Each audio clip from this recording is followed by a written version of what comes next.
Nadara means to warn them of the forthcoming dangers. Now, warning is like if you pass a street and you find a signboard with a man dead on the floor and some currents coming to him, and it's written danger, beware, has come. What is that? Warning. So, you are not scaring people, you are not terrifying people. What you are doing? Warning them, don't go near this place is danger, there is electricity, it will kill you, it will drop you down. This is what the Holy Prophet and the other Prophet did by warning. They said, well, there is a danger coming, beware of it, prepare to keep away from it. And this is what the first instance when the first Holy Sermon on the Mount was conducted by the Holy Prophet Muhammad Sallallahu Alaihi Wasallam. When he started preaching openly, when he was told to preach openly, first he was preaching on a low key, close relatives in a low profile, then he was told to fasta' bima tu'mar, that you should speak aloud, shout aloud to the people. Then he went on top of the mountain and he called the people and he said, I've come to warn, I'm like a Nadir. And the olden time the people had a if there was an army coming or the sad event they wanted to warn, so a person would come, and this has a very literary background as well, because the first verse, the first couplet of Ghalib's Diwan starts with that. Naksh faryadi hai kiski shokhi tahrir ka. So what kaghzi hai pairahan har paikare tasveer ka. What people used to have, and this was a Persian practice more or less, people would wear like the paper of that time, like tattered clothes, not really cotton clothes, but clothes with very cheap stuff like paper, which people used to write. So, paper cloth, and they would tear that cloth, they will go on a high place, tear the cloth in front of the people, and people would be warned, oh, there is something happening, something sad is going to come. So, people will flock around the person, adhere to him, and this was the practice. So, the Holy Prophet said, I am like that warner who is come to warn you of a forthcoming danger. So, when the people gather around, then he warned them, if I said that there was an army going to attack you, would you believe me? They said, yes, why not? We will believe you. Then he said, well, if that's so, then the day is coming when you will be put into account in front of Allah. So, you should follow him, worship him, follow me, and stop worshipping the idols and believe in one God. At that time, the people started opposing him. So, these people who called him as-sadiq, the truthful, al-amin, the honest, these people turned against him. But they did not retract back this claim. They did not call him, you know, you are not sadiq, you are not amin. No, they would use other titles like sahir. What should we call him? He is a magician. He is a kahin, like a person who delves into some cults and uses some strange language. Some people would call him shair. But the wise people, they said, well, he is neither shair, he is not kahin, he is not a poet, he is not a kahin, he is not a cult soothsayer or a sorcerer, he is not a majnoon, he is not a person mad, he is talking sense. But because it challenges our way of life, we can't accept it. This even Abu Jahl, his greatest enemy, said. So, the Holy Prophet is told here that when you warn them or you don't warn them, these people are not going to accept Islam. So, those were special group of rabbis in Medina who rejected, and Allah told them, well, it's no difference whether you warn them, it's no difference for them. For you, the reward is there. You keep on warning, still you will get reward.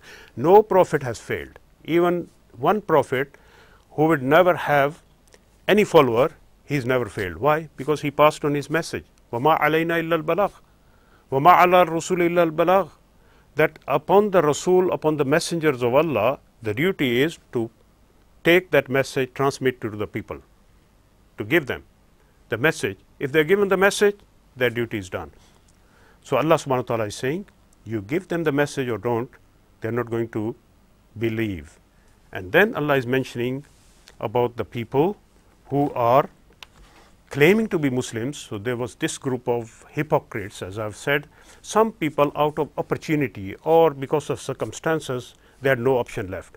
There was power of Islam, the Holy Prophet was made the ruler of Medina, and they had no power, so they compromised. What they compromised? Their belief with belief of Muslims. So they were playing double game. So these are called hypocrites or munafiqun, and mainly again these were from the people of the book, not from the mushrikeen. Mushrikeen were bold enough either to accept or reject, but they were this category, middle category. So this munafiqeen or the hypocrites were outwardly saying that we believe. They were claiming to be Muslims, accepting the Holy Prophet as Rasul, saying the kalima, even praying with the Muslims, but in their heart they were not Muslims. So who knew that? Allah. So Allah told the Holy Prophet that there are these people as well who come to you that we believe in Allah wa bil yawmil akhir. So two beliefs are mentioned here. We believe in Allah and we believe in the Day of Judgment.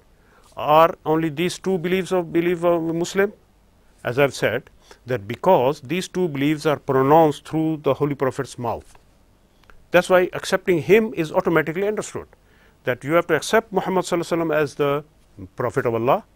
So all these three beliefs are there, but these are lip services. So these people are saying we only believe by word of mouth, and they said that, and the Holy Prophet accepted, and the people Muslims also accepted them. But Allah is saying no, they are not believers. وَمَا هُمْ بِمُؤْمِنِينَ يُخَادِعُونَ اللَّهَ وَالَّذِينَ آمَنُوا وَمَا يَخْدَعُونَ إِلَّا أَنفُسَهُمْ وَمَا يَشْعُرُونَ. These people are trying to deceive Allah. They can't deceive Allah, but they are trying to. It's like cheating with Allah. وَالَّذِينَ آمَنُوا, and they are trying to deceive the believers.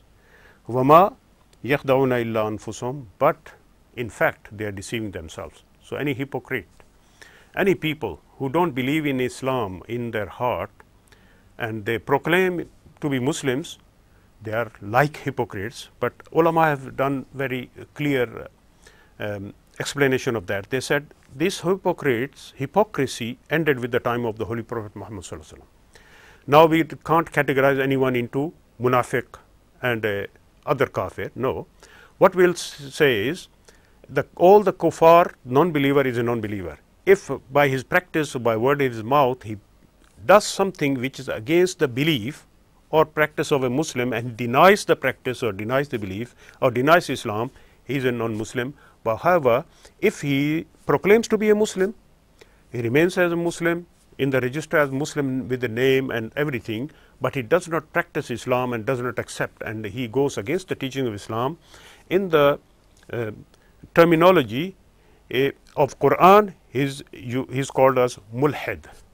Mulhid, one who makes fun of Islam, one who tries to play with Islam, but does not acknowledge it truly. And in the terminology of hadith, he is called zindiq.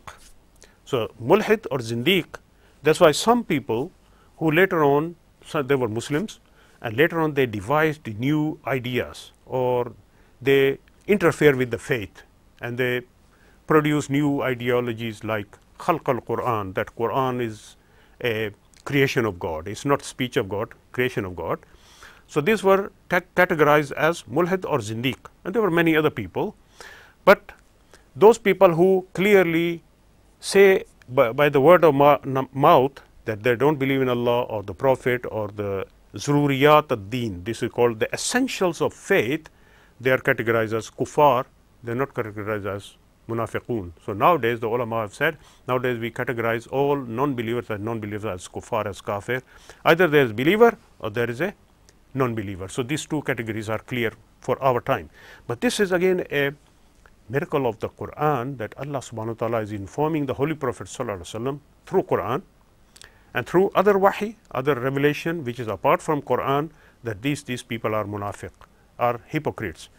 And these munafiq are being mentioned in these ayats. So this is ruku second of the second surah, which is Al-Baqarah. So we are going through Surah Al-Baqarah, ruku second, and ayat from ayat 8 onwards. We will inshallah complete this in the next session, inshallah. So keep with us. So we are going through understanding of Quran. Assalamu alaikum wa rahmatullahi wa barakatuh.